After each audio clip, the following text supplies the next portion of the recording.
বিসমিল্লাহ বলে মুখের মধ্যে আহার দেবে, কে যেন ডাক দেয় ফাতেমা, তোমার পেটের মধ্যে ক্ষুধা জেগেছে, খেতে বসেছো, তোমার বাপের খবর নিলা না। হায়রে দয়ার নবীর বেটি, আজ আমার বাড়িতে বাপ মা পড়ে থাকে, আমি বেটা বেটি হয়ে খেয়াল খবর নিচ্ছি না। দিনের নবীর বাড়িতে দেখেন নবী আমার বলে উম্মত উম্মতিরা রে, আমার বাড়িতে টাকা পয়সা ধন সম্পত্তি ছিল না, আমি যদি চাইতাম আল্লাহ গো আমারে 500 তলা বিল্ডিং করে দাও, আল্লাহ করে দিত। আমি যদি বলতাম মাবুদ আমারে দুনিয়া বিধন সম্পদ দিয়ে দাও, আমার আল্লাহ দুনিয়া বিধন সম্পদ দিয়ে দিত রে বান্দা। কিন্তু আমি কোনদিন আল্লাহর দরবারে টাকা পয়সা ধন সম্পত্তি চাইনি, শুধুমাত্র চেয়েছিলাম রব্বে হাবলি উম্মতি। সুবহানাল্লাহ, সুবহানাল্লাহ।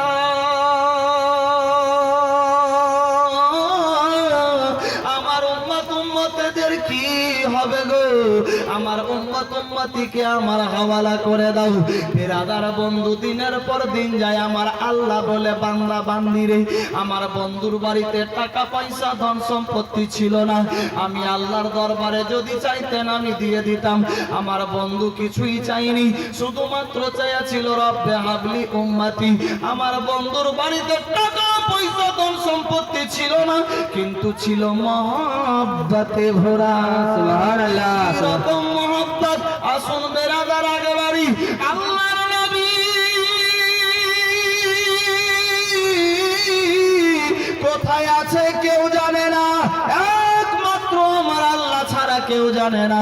সারাদিন পার হয়ে গেল, ফাতেমা খাইনি, রাত্রিবেলা হয়েছে, ফাতেমা যেন কান্দে। আয়েশা সিদ্দিকা খবর পেয়ে গেল, দরজার কিনারায় গিয়ে দাঁড়িয়ে আছে আমার মেয়ে জান্নাতের রানী, কাঁদতে লাগলো।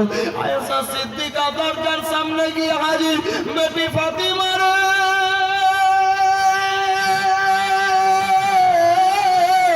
কেন কাঁদতেছো মা? ও বেটি কেন কান্দো?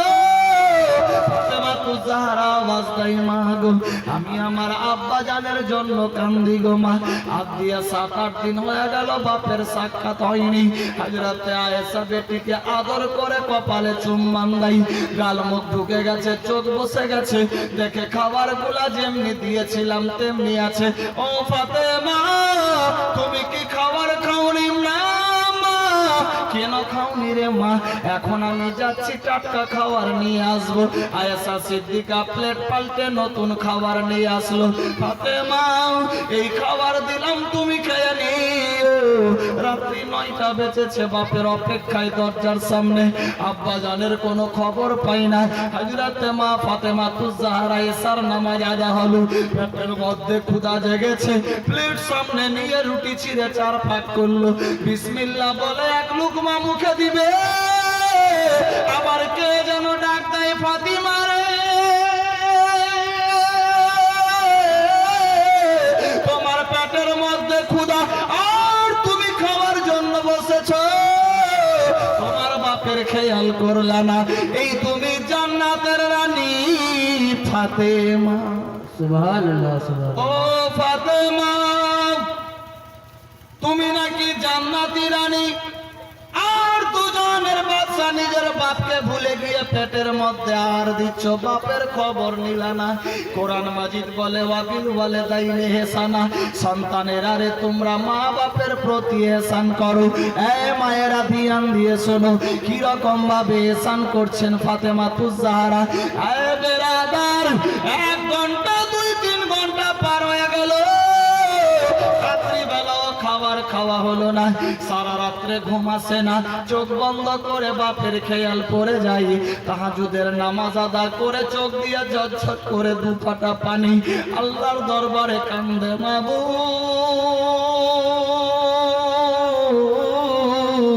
আমার আব্বাজান কোথায় আছে গো আল্লাহ, আমার আব্বাজানের সঙ্গে তাড়াতাড়ি সাক্ষাৎ করায়া দাও। আমি বাপের জন্য খাবার খেতে বসলে খাওয়া যায় না, ঘুমাতে গেলে ঘুম হয় না, 7-8 দিন হয়ে গেল আল্লাহ গো।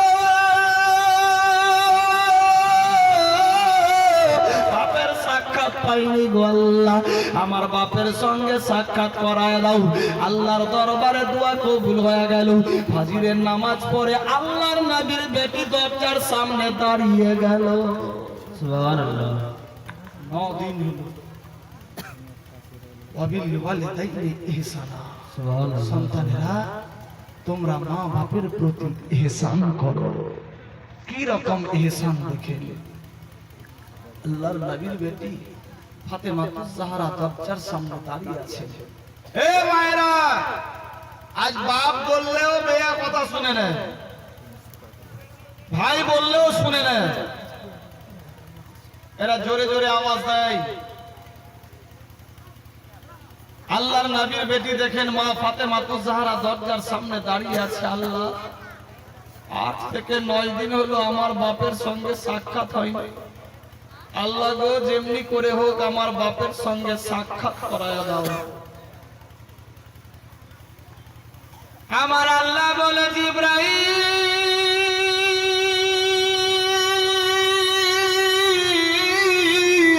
একটু হাওয়া দিয়ে দাও।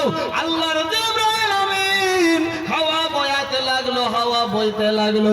পূর্ব দিক থেকে হাওয়ার সঙ্গে জান্নাতি খুশবু আসতে লাগলো। ফাতেমা জাহরা কনফার্ম হয়ে গেল,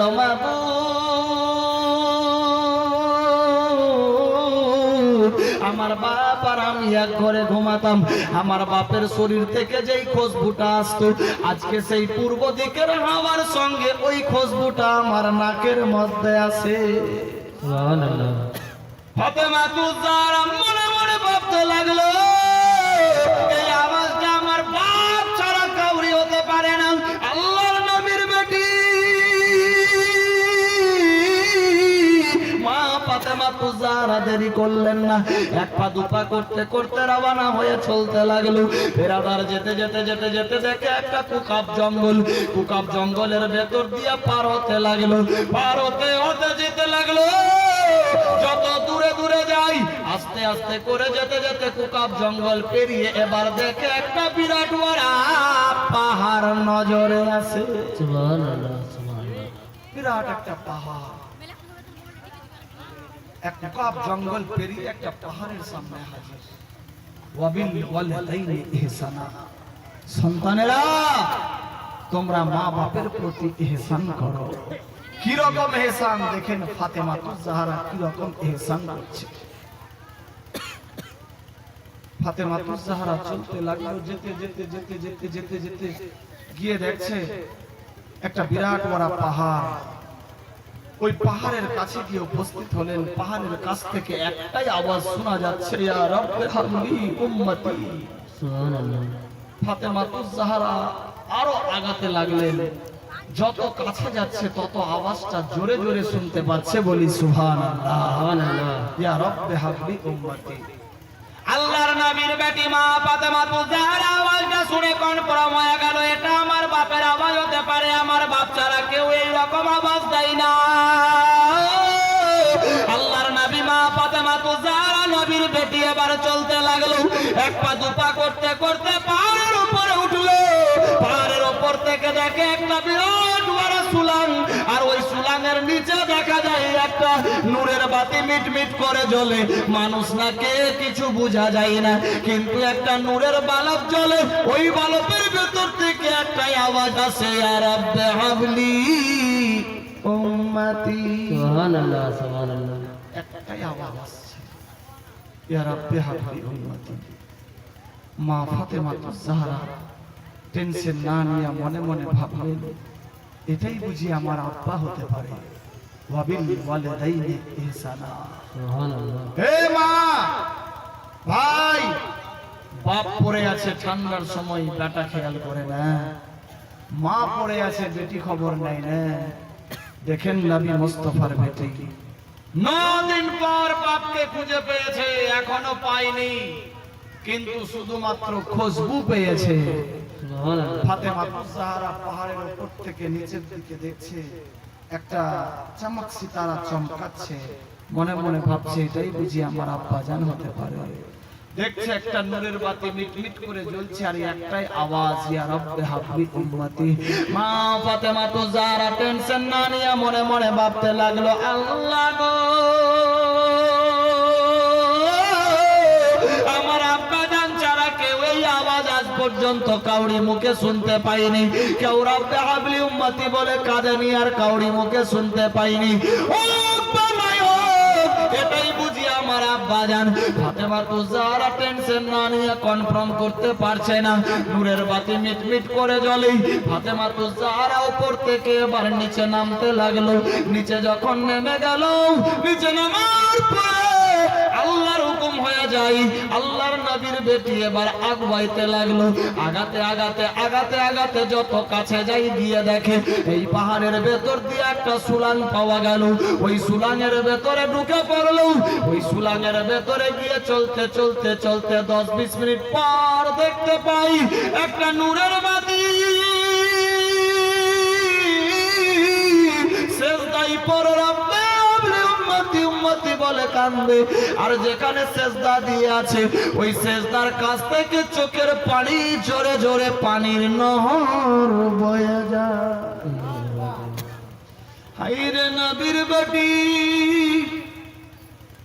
অচম্বিত চমকে দাঁড়িয়ে গেল। কোনো ঝর্ণা নাই, কোনো বৃষ্টি হয়নি, কোনো বন্যা নাই, কোনো ডার নাই, কোনো নদী খাল বিল নাই, পানি আসলো কোত্থেকে?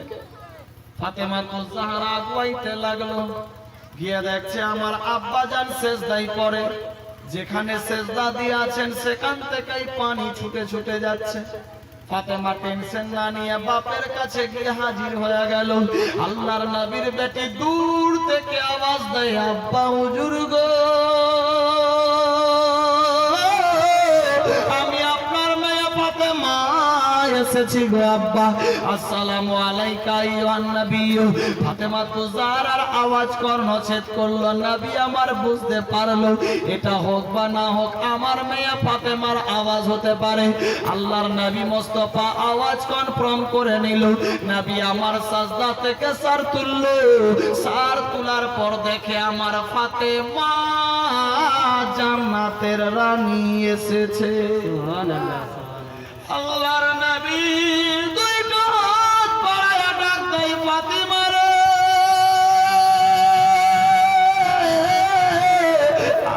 আই রে। দুই হাত বাড়ায়া ফাতেমাকে জড়িয়ে ডাকে। ফাতেমা দৌড়ে গিয়ে বাপের কাছে দাঁড়াই। বাপ বেটিরে জড়িয়ে ধরে গালে মুখে কপালে চুম্বন দেয়। চুম্বন দেওয়া হয়ে গেল। নবী আমার দেখে আমার ফাতেমা তো যাহারার গাল মুখ চোখগুলা সব বসে গিয়েছে। কোরআন মাজিদ বলে, ওয়াবিল ওয়ালিদাইনি ইহসানা, সন্তানেরা রে তোমরা মা বাপের প্রতি ইহসান করো। এই বেরাদার, দেখুন ফাতেমা তো যারা কেমনে মা বাপের প্রতি ইহসান করে। 9 দিন পর খুঁজে পেল, বাপকে আদর করে বাপ জড়িয়ে ধরে চুম্বন দেয়। ও ফাতেমা, তুমি কি রকম ভাবে আমার কাছে আসলে? তোমার কান্নার চোখ মুখগুলা কেন বসে গেছে? তোমার মা কি তোমাকে খেতে দেয়নি? ফাতেমা তো যারা কিছুই বলে না। আব্বা হুজুর,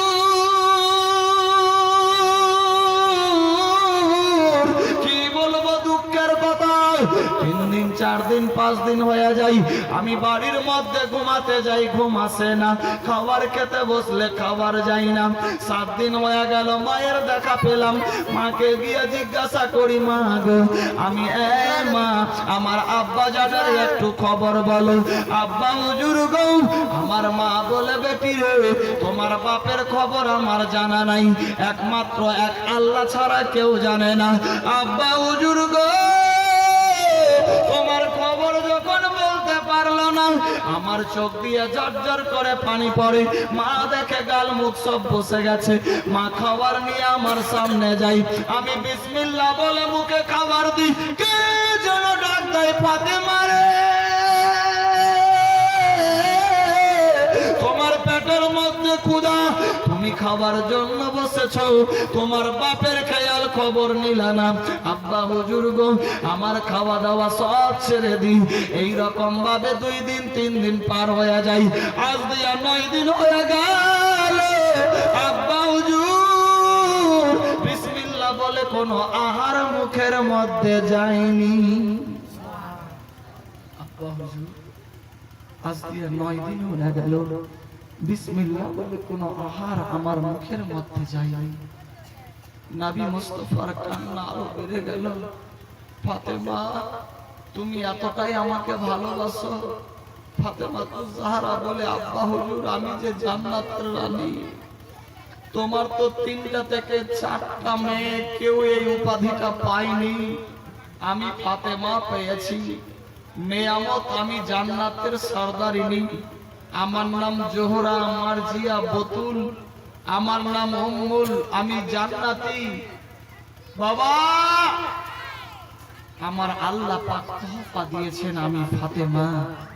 আমি খেতে বসলে তোমার খেয়াল পড়ে, ঘুমাতে গেলে তোমারই খেয়াল পড়ে। আব্বা হুজুর আমি কি করে খাই?